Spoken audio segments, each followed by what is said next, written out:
Hello everyone, I am Professor Renuka Bradoo, Professor and Head of Department of ENT and Skull-Based Surgery at Lokmanya Tilak Municipal Medical College and General Hospital, which is a university teaching hospital in Mumbai, in India.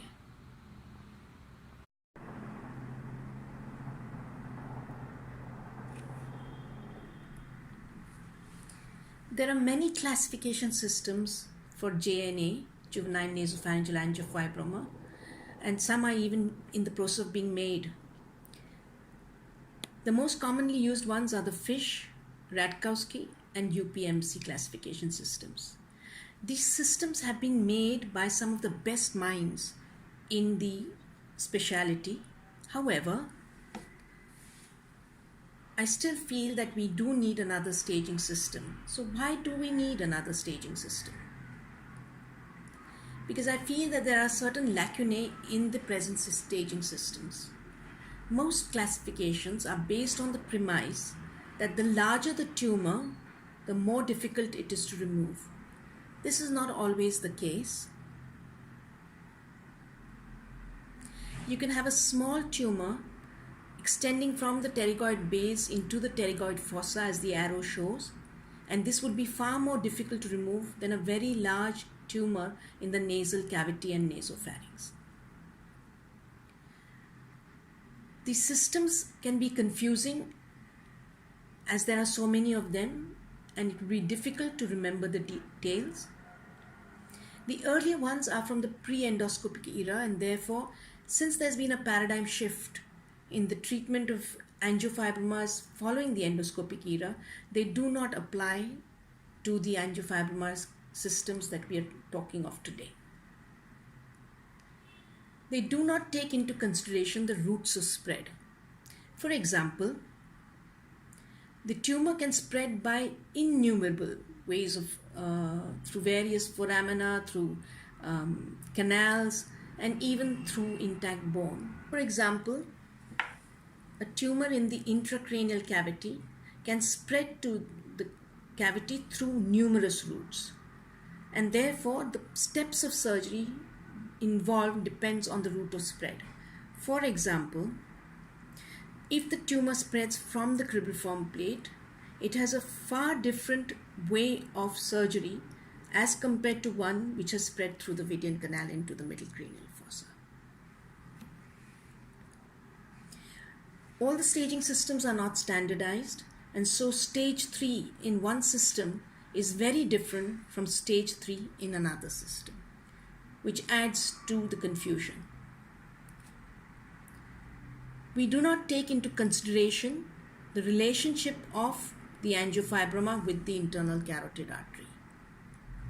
The angiofibroma tends to coil itself around the internal carotid artery, and it can be with any part of the intracranial, with the carotid artery, right from 1, the parapharyngeal part, to 6, the paraclinoidal part. The systems, well, most of the systems do not mention the pterygoid fossa extension. This pterygoid fossa, which lies behind the pterygoid plates, can be involved by different routes, one of them being via the nasopharynx through the sinus of Morgagni over the superior constrictor to lie in the pterygoid fossa. And to try and fulfill these lacunae, we wish to talk about a staging system, the angiofibroma grid. This is more like a visual analog scale in which you can see the classification instead of trying to memorize it. This is the grid. It consists of 9 columns and 9 rows. The important columns are the first and second one. The first column mentions a region, for example, within the nose, then lateral spread, within the orbit, in the pterygoid fossa, involving the marrow spaces or the cancellous bone, intracranial spread, its relationship to the carotid, and whether there is any aberrant behavior. The second column is an abbreviation of the region. For example, the nose is denoted by the letter N, the orbit by O, pterygoid fossa by PF, and so on and so forth. The rows describe the different subregions. For example, if you take the region of the nose, the subregions would be the nasal cavity, the maxillary sinus, the sphenoid sinus, and the nasopharynx. Or if we were to take the pterygoid fossa, this describes the involvement of pterygoid fossa by the route of spread. So the pterygoid fossa could either be involved via the pterygoid base or the pterygoid wedge, or via the nasopharynx as we saw earlier. So how does one use the angiofibroma grid? It is based on the findings of the contrast enhanced CT scans and, if needed, the MRI. The grid is also divided into 5 different colored zones based on the ease of surgical resection. The light green is for small tumors which are surgically much easier to resect. The dark green are tumors that are a little more difficult. The orange zone is for tumors that are of intermediate level of difficulty. And the red zones are large tumors with extensive spread into areas which are difficult to access and therefore require greater expertise to resect. And finally, you have the gray zone tumors, which show more than 50% encasement of the internal carotid artery. These tumors have a very narrow risk-benefit ratio, and complete removal of these tumors may pose a serious threat to life or serious neurological sequelae. So these are the colored zones: the light green, the dark green, the orange, the red zone, and the gray zone. And the last one being for aberrant behavior. This is an abbreviated form of the grid using the initials, but this too can be a little difficult to memorize, and so we would suggest that you use the full grid rather than the abbreviated grid. So how do we use the grid one more time? A contrast enhanced CT scan is performed, and both in the soft tissue and bony windows, with all 3 planes being studied. An MRI is also done for all intracranial and intraorbital tumors. We need to take a printout, specifically a color printout of the grid, which should be downloaded. Involvement of each region is studied on the scans, and if present, the representative square is shaded. Depending on the pattern of squares shaded, the tumor is divided into a light green, dark green, orange, red, or gray zone tumor. Even if the entire tumor lies within the orange zone and only one square of the red zone is shaded, the entire tumor becomes a red zone tumor. Now let's study each row in detail. So taking the first row, which is the nose, N,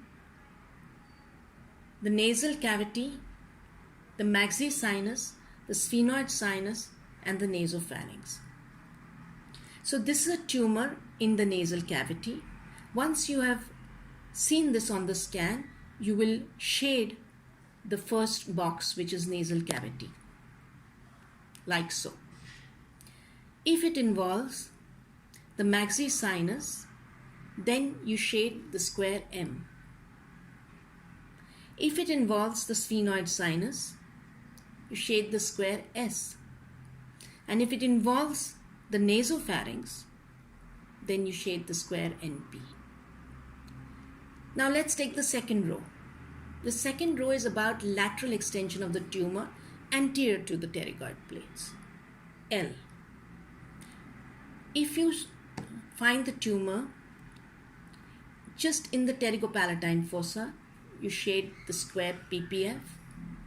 If you find that it's gone into the infratemporal fossa, but is a single lobe and not extensively involving the infratemporal fossa, as shown with the yellow arrow, then you shade the square ITF. However, if the tumor has gone in and forms multiple lobes in the infratemporal fossa, one of which is passing posteriorly lateral to the lateral pterygoid plate as shown with the red arrow, then the tumor becomes an ITF plus. If it involves further laterally into the parapharyngeal space as shown by the black arrow, then one shades the square PP, parapharyngeal. And if it goes into the temporal fossa, one shades the square TF. Now let's have a look at row 3. The row 3, the region is the orbit O. If the tumor lies just at the level of the inferior orbital fissure, just peeping into it, then you shade the square IOF. If the tumor spreads well within the inferior orbital fissure into the orbital apex area, one shades the square IOF plus. And if it has gone into the superior orbital fissure, one shades the square SOF. Let's see row 4 now. Row 4 is about the pterygoid fossa, which is lateral spread behind the pterygoid plates, PF. If the tumor spreads through the pterygoid base inferiorly into the pterygoid fossa behind the pterygoid plates, one shades the square PB, pterygoid base. If it spreads through the nasopharynx via the sinus of Morgagni over the superior constrictor, one shades NP, nasopharynx. Now, though in both of them the pterygoid fossa is the region involved, the surgical steps required for removal of these tumors are completely different.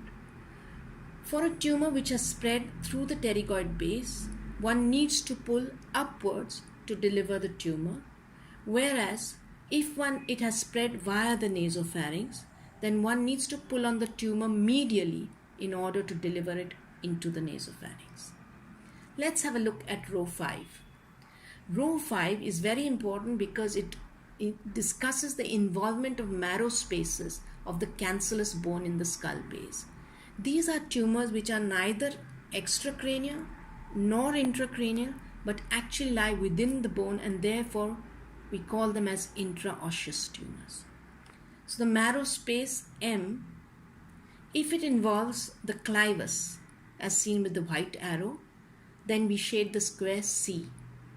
If it involves the pterygoid base up to the Vidian canal, we shade the square V. So if it involves the foramen rotundum area, we shade the square FR. And if it has gone into the greater wing of the sphenoid, leaving behind the compact bone on either side as seen with this circle, we shade the square W. Now row 6 is intracranial extension of the tumor, I. Now depending on the route of spread, the subregions are classified. If the tumor spreads from the orbit superior orbital fissure into the cavernous sinus, one shades the square O. If it has passed through the roof of the sphenoid, we shade the square SR. If it has passed through the Vidian canal into the middle cranial fossa, we shade the square V. If it has passed through the foramen rotundum shown here by the letters FR, then it goes into the middle cranial fossa lying below the cavernous sinus, we shade the square FR. If it has gone through the lateral wall of the sphenoid, we shade the square SL, sphenoid lateral wall. If it has gone through the greater wing of the sphenoid, we shade the square W. And if it has gone intracranially at the junction of the lateral wall of the sphenoid and the greater wing of the sphenoid, in the region of the foramen lacerum, we shade the square SLW, that is sphenoid lateral wall and greater wing of the sphenoid. Let's have a look at the next row, row 7, CA. The region is CA, that is carotid abutment. That means the tumor which abuts the internal carotid artery up to 50% of its circumference. This is a red zone tumor, and if it involves it abuts against the paracellular carotid for less than or equal to 50% of its circumference, we shade the square S. If it abuts against the foramen lacerum area, you shade the square FL. And if it involves or abuts less than 50% or equal to 50% of the parapharyngeal carotid, we shade PP. C is the paraclival carotid and CL is the paraclinoidal carotid. Let's look at row 8. Now row 8 is also the carotid, but CE, that is encasement of the carotid, and it is for those tumors encasing the internal carotid artery for more than 50% of its circumference, thus making it a little much more difficult to excise with a very high risk of damage to the internal carotid artery. And therefore this is a gray zone tumor. If the tumor encases the paraclival carotid for more than 50% of its circumference, we shade the square C. And if it involves more than 50% of the paraclinoidal carotid, we shade the square CL. The last row, which is row number 9, records any aberrant behavior of the tumor, and it's called A, and the N and Y stand for no aberrant behavior, and is a predictable behavior of the angiofibroma, whereas Y is some sort of aberrant behavior that we need to take into consideration. So, a cystic tumor as shown by the red circle, a tumor which has gone through the cribriform plate into the anterior cranial fossa, or a tumor which has gone into the infratemporal fossa not through the pterygopalatine fossa but through the lateral recess of the sphenoid sinus. All these are aberrant behavior, and we would shade the square Y for yes. Once one masters the grid, it is possible to represent any tumor with a series of alphabets. The region involved is mentioned as a capital letter, and the subregions are mentioned as a subscript. For example, a tumor in the nasal cavity which has spread to the sphenoid sinus and the nasopharynx would be written as N, nasal cavity, and then the subscript nasal cavity, nasopharynx, and sphenoid sinus. Now let's take a look at one of these tumors. So this is a tumor which on CT scan shows involvement of the nasal cavity, involvement of the sphenoid sinus, involvement of the nasopharynx, the pterygopalatine fossa, the infratemporal fossa, the inferior orbital fissure, and the inferior orbital fissure to a certain greater degree, so the IOF plus. Now since one of the orange squares is present, the entire tumor becomes an orange zone tumor. Now let's see how we would represent this with a series of alphabets. So N is the nose, involving the nasal cavity, sphenoid, and nasopharynx. L is the lateral spread, the pterygopalatine fossa, and the infratemporal fossa. O is the orbit, IOF plus. Let's take another tumor. It's a tumor which involves the nasal cavity, the nasopharynx, the pterygopalatine fossa, the infratemporal fossa, and as well as with the pterygoid fossa through the nasopharynx. If we were to represent it as letters, it would be N, nose, involving the nasal cavity and nasopharynx, L, lateral spread into the ITF, PF, the pterygoid fossa through the nasopharynx, therefore NP. So once again the grid, I would encourage you to use the full form of the grid rather than the abbreviated version. Now let's try and see what would be the advantages of this grid. It is an objective method of describing the tumor using radio imaging, and hence there is no subjective bias. It studies each region in greater detail. It not only describes the region involved, but also the route of spread to that region. The surgical steps are based on this route of spread. It describes the involvement of the marrow spaces of the bone, especially the cancellous bone, and this is a key factor in determining recurrence. Row 4, M row, describes the involvement more specifically. It can be used as a checklist or road map prior to surgery. The surgical steps for excising the tumor can be decided in preoperative planning by referring to the grid. The zone in which the tumor lies helps the surgeon decide on the experience and level of skill required. It would also help a surgeon track his own learning curve as he progresses from green to orange to red zone tumors. For example, a surgeon might say, I'm used to doing green zone tumors. I've never done an orange zone tumor, so let me try and get someone to help me.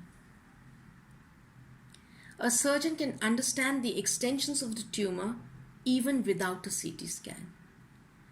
Hence, a discussion or a second opinion on the tumor becomes easier if both surgeons have the tumor mapped on the grid, even though the second surgeon does not have access to all the plates of the CT scan. In cases where residual tumor is left behind, a post-operative grid could be mapped and compared to the preoperative grid to describe the regions where residual tumor lies. Thank you. So thank you for your attention. I hope you find the grid interesting and useful. Please do give it a try. It can also be used as a teaching tool. For those of you who train postgraduate students, you could ask them to map the grid the day before the surgery and show it to you prior to the surgery so you could correct it if required. It helps postgraduate students learn to read CT scans well. And this is Professor Renuka Bradoo signing off. Thank you.